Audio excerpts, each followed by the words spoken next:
Ya, Gubernur DKI Jakarta memilih naik angkutan umum saat berangkat dan pulang dari balai kota. Dan informasi selengkapnya akan disampaikan oleh Priscila Dahuan. Cila, silakan. Ya, pemirsa, tentu Anda pernah bukan naik bus umum dan terpaksa berdiri karena tidak kebagian tempat duduk. Tapi tahukah Anda kalau gubernur kita pun, Gubernur DKI Jakarta pun pernah sepenasib, sepenanggungan dengan Anda. Nah, kalau tidak percaya kita bisa lihat langsung bukti konkretnya di salah satu akun, di foto di akun Instagram Ahok. Dan di situ berupa foto di mana Ahok juga berdiri dan tidak ada yang menyediakan tempat duduk bagi Ahok. Ya, terlihat Ahok berdiri di bus umum dan merasakan capeknya berdiri di angkutan sepulang kantor.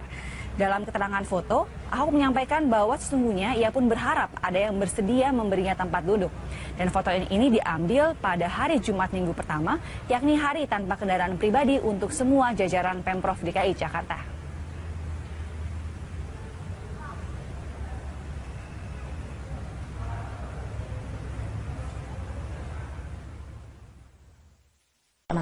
Nelayan memprotes hilangnya lokasi mata pencaharian. Sementara sejumlah pihak juga khawatir dengan dampak lingkungan. Koalisi Selamatkan Teluk Jakarta mendesak pemerintah menghentikan seluruh proyek reklamasi di Teluk Jakarta. Mega proyek tersebut diduga telah melanggar hukum dan terkait tindak pidana korupsi. Koalisi Selamatkan Teluk Jakarta juga meminta agar KPK menyelidiki dan memeriksa Gubernur DKI Jakarta Basuki Cahayapurnama terkait proyek reklamasi tersebut. Yang pertama, reklamasi ini bertujuan untuk mensejahterakan siapa? Jadi proyek reklamasi ini untuk masyarakat nelayankah atau untuk pengembang? Itu pertama.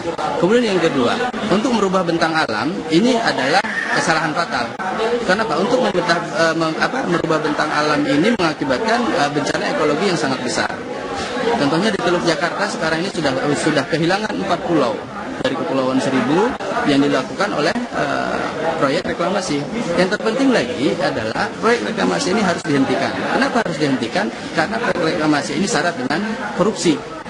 Dan semua proses perizinan tidak dilakukan, tiba-tiba gubernur mengeluarkan izin pelaksana reklamasi. Sedangkan syarat untuk bisa mengeluarkan izin reklamasi itu adalah adanya izin lingkungan dulu. Nah, izin lingkungannya belum ada, perdanya belum ada, tapi gubernur sudah berani mengeluarkan izin pelaksana reklamasi. Dan ini syarat dengan korupsi.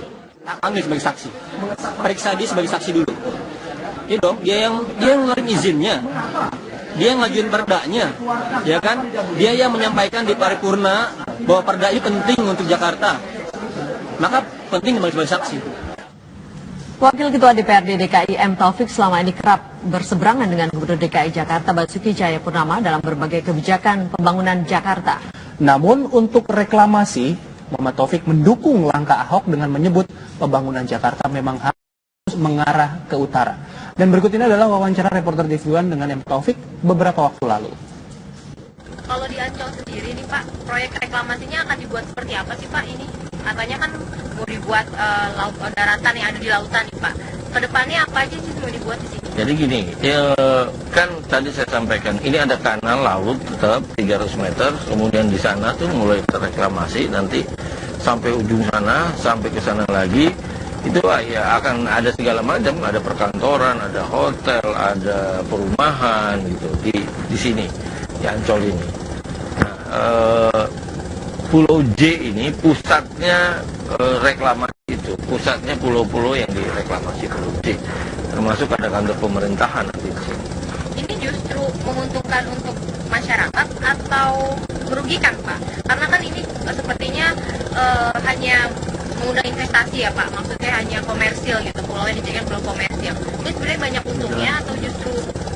Nah, perda mengatur semua pihak harus diuntungkan. Nelayan harus diuntungkan. Kemudian pengembang juga harus dikasih peluang untung dong. Kemudian pemerintah juga diuntungkan. Nelayan misalkan ya, nelayan itu kita mesti pikirin. Di dalam perda diatur bahwa ada kewajiban pengembang untuk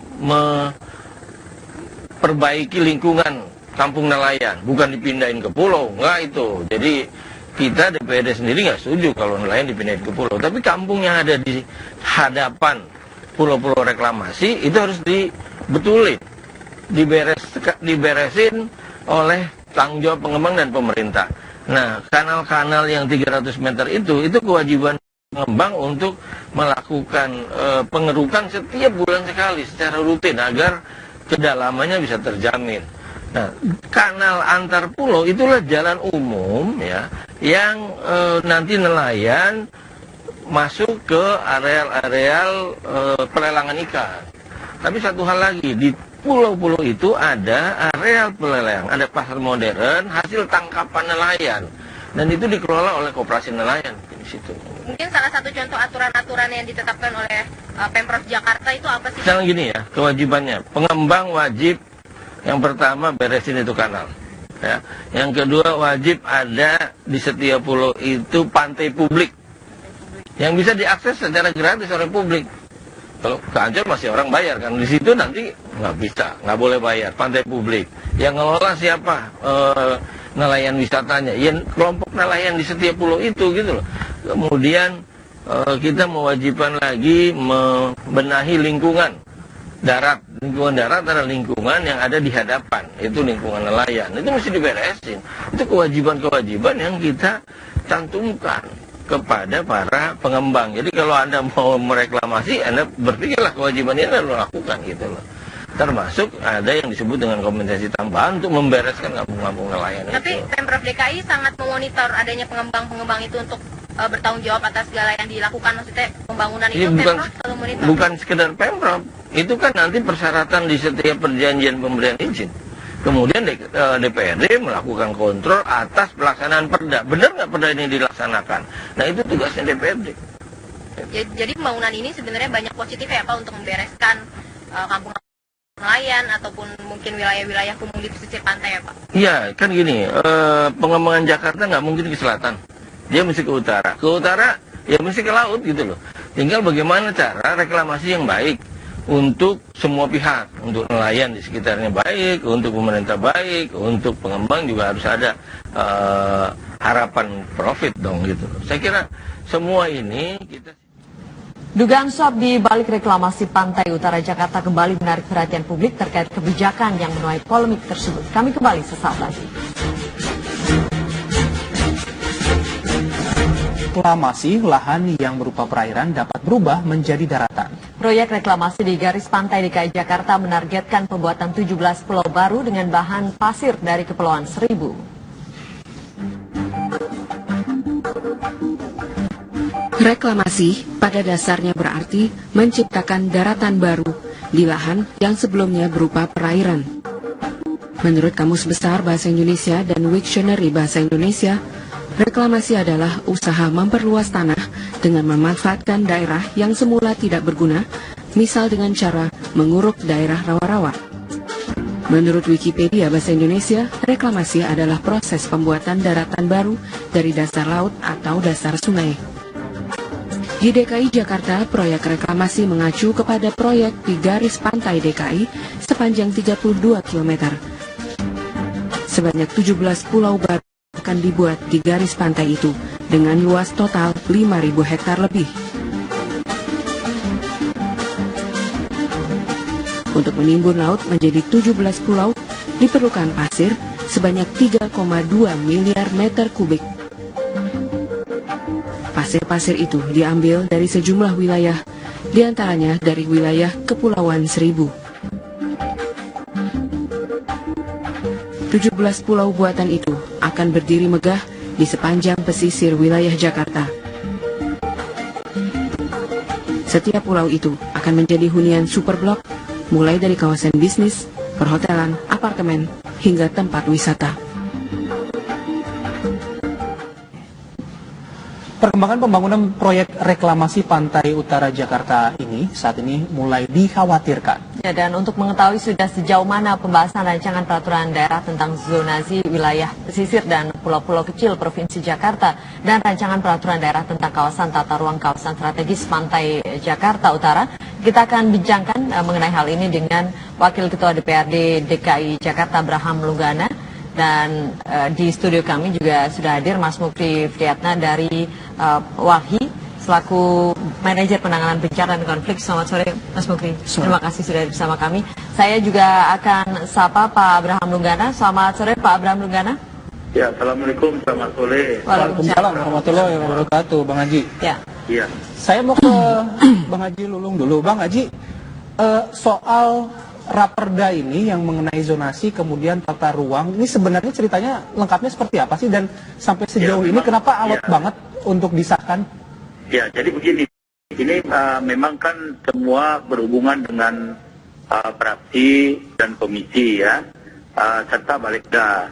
Kemudian apa yang terjadi selama ini tidak bisa berjalan dengan baik tentang paripurna itu ada beberapa hal.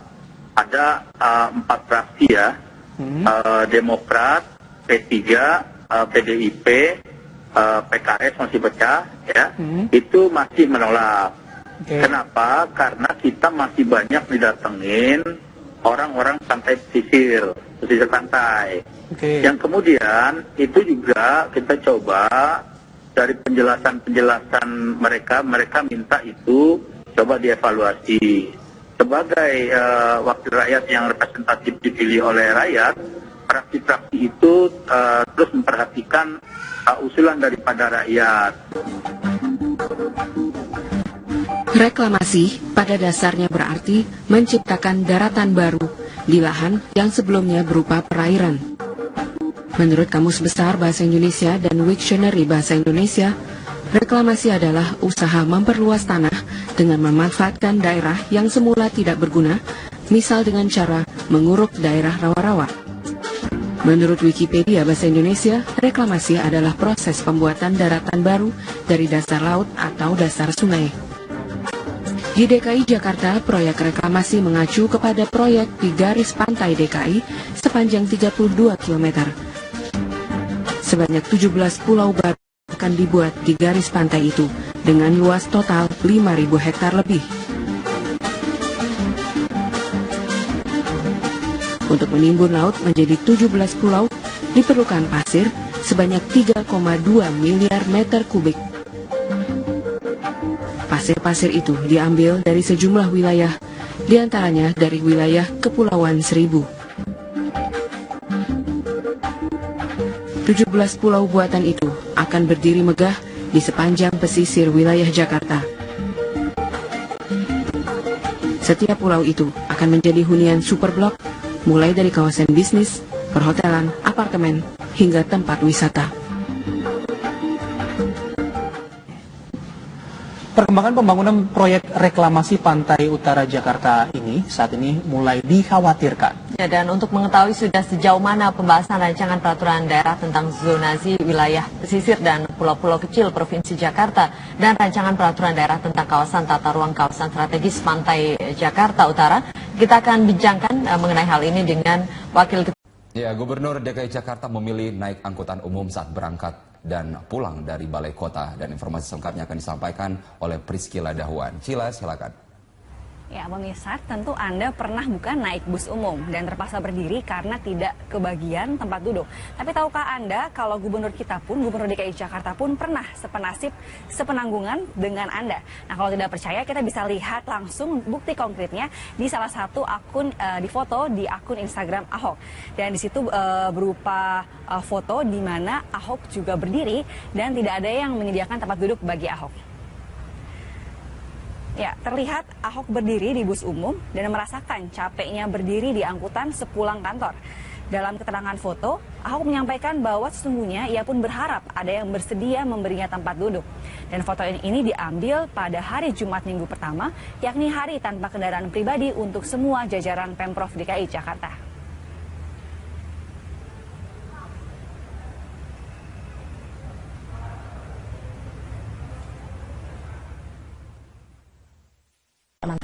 Nelayan memprotes hilangnya lokasi mata pencaharian. Sementara sejumlah pihak juga khawatir dengan dampak lingkungan. Koalisi Selamatkan Teluk Jakarta mendesak pemerintah menghentikan seluruh proyek reklamasi di Teluk Jakarta. Mega proyek tersebut diduga telah melanggar hukum dan terkait tindak pidana korupsi. Koalisi Selamatkan Teluk Jakarta juga meminta agar KPK menyelidiki dan memeriksa Gubernur DKI Jakarta Basuki Cahayapurnama terkait proyek reklamasi tersebut.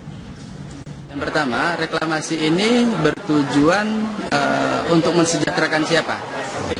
Jadi proyek reklamasi ini untuk masyarakat nelayan kah atau untuk pengembang? Itu pertama. Kemudian yang kedua, untuk merubah bentang alam ini adalah kesalahan fatal. Karena reklamasi itu pusatnya pulau-pulau yang direklamasi korupsi, termasuk ada kantor pemerintahan nanti di sini. Ini justru menguntungkan untuk masyarakat atau merugikan, Pak? Karena kan ini sepertinya hanya mengundang investasi ya, Pak. Maksudnya hanya komersil gitu, pulau yang dijadikan pulau komersil. Ini sebenarnya banyak untungnya atau justru? Nah, Perda mengatur semua pihak harus diuntungkan. Nelayan harus diuntungkan. Kemudian pengembang juga harus dikasih peluang untung dong. Kemudian pemerintah juga diuntungkan. Nelayan misalkan ya, nelayan itu kita mesti pikirin. Di dalam Perda diatur bahwa ada kewajiban pengembang untuk perbaiki lingkungan kampung nelayan, bukan dipindahin ke pulau, enggak itu. Jadi kita DPRD sendiri nggak setuju kalau nelayan dipindahin ke pulau, tapi kampung yang ada di hadapan pulau-pulau reklamasi itu harus dibetulin, diberesin oleh tanggung jawab pengembang dan pemerintah. Nah, kanal-kanal yang 300 meter itu kewajiban pengembang untuk melakukan pengerukan setiap bulan sekali secara rutin agar kedalamannya bisa terjamin. Nah, kanal antar pulau itulah jalan umum ya yang nanti nelayan masuk ke areal-areal pelelangan ikan. Tapi satu hal lagi, di pulau-pulau itu ada areal pelelangan, ada pasar modern hasil tangkapan nelayan, dan itu dikelola oleh koperasi nelayan di situ. Mungkin salah satu contoh aturan-aturan yang ditetapkan oleh Pemprov Jakarta itu apa sih? Misalnya gini ya, kewajibannya pengembang wajib yang pertama beresin itu kanal, ya. Yang kedua wajib ada di setiap pulau itu pantai publik yang bisa diakses secara gratis. Untuk merubah bentang alam ini mengakibatkan bencana ekologi yang sangat besar. Contohnya di Teluk Jakarta sekarang ini sudah kehilangan 4 pulau dari Kepulauan Seribu yang dilakukan oleh proyek reklamasi. Yang terpenting lagi adalah proyek reklamasi ini harus dihentikan. Kenapa harus dihentikan? Karena proyek reklamasi ini syarat dengan korupsi. Dan semua proses perizinan tidak dilakukan, tiba-tiba gubernur mengeluarkan izin pelaksana reklamasi. Sedangkan syarat untuk bisa mengeluarkan izin reklamasi itu adalah adanya izin lingkungan dulu. Nah, izin lingkungannya belum ada, perdanya belum ada, tapi gubernur sudah berani mengeluarkan izin pelaksana reklamasi. Dan ini syarat dengan korupsi. Panggil sebagai saksi, periksa dia sebagai saksi dulu. Iya dong, dia yang ngeluarin izinnya. Dia yang ngajuin perdanya, ya kan? Dia yang menyampaikan di paripurna bahwa perda ini penting untuk Jakarta. Maka penting sebagai saksi. Wakil Ketua DPRD DKI M. Taufik selama ini kerap berseberangan dengan Gubernur DKI Jakarta Basuki Cahayapurnama dalam berbagai kebijakan pembangunan Jakarta. Namun untuk reklamasi, Muhammad Taufik mendukung langkah Ahok dengan menyebut pembangunan Jakarta memang harus mengarah ke utara. Dan berikut ini adalah wawancara reporter TV1 dengan M. Taufik beberapa waktu lalu. Kalau di Ancol sendiri nih Pak, proyek reklamasinya akan dibuat seperti apa sih Pak ini? Katanya kan mau dibuat daratan yang ada di lautan nih Pak. Kedepannya apa aja sih mau dibuat di sini? Jadi gini, ya, kan tadi saya sampaikan, ini ada kanal laut tetap 300 meter, kemudian di sana tuh mulai terreklamasi, nanti sampai ujung sana, sampai ke sana lagi, itu ya akan ada segala macam, ada perkantoran, ada hotel, ada perumahan gitu di sini, di Ancol ini. Nah, Pulau J ini pusatnya Republik. Kalau ke Ancol masih orang bayar kan, di situ nanti nggak bisa, nggak boleh bayar. Pantai publik. Yang ngelola siapa? Nelayan wisatanya. Ya kelompok nelayan di setiap pulau itu gitu loh. Kemudian kita mewajibkan lagi membenahi lingkungan darat. Lingkungan darat adalah lingkungan yang ada di hadapan, itu lingkungan nelayan. Itu mesti diberesin.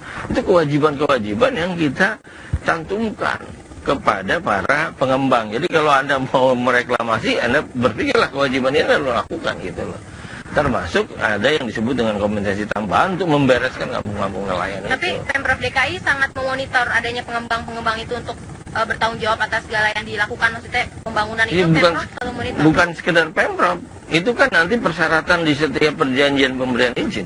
Kemudian DPRD melakukan kontrol atas pelaksanaan perda. Benar nggak perda ini dilaksanakan? Nah itu tugasnya DPRD.